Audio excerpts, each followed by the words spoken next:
अखियाँ रोवे दिल बाजो है, अखियाँ रोवे दिल बाजो है।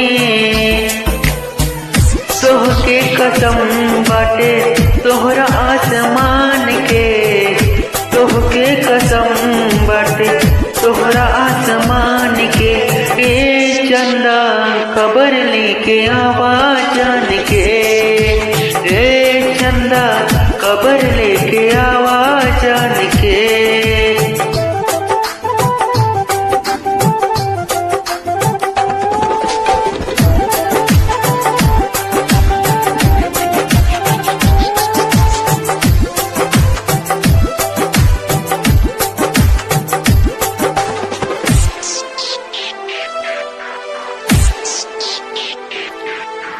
डीजे विवेक पांडे, डीजे विवेक पांडे।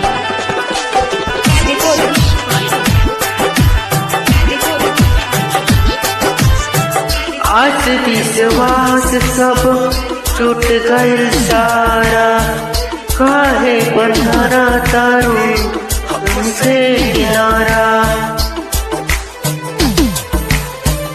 आस विश्वास सब टूट गइल सारा, काहे बेकारा तारू हमसे किनारा।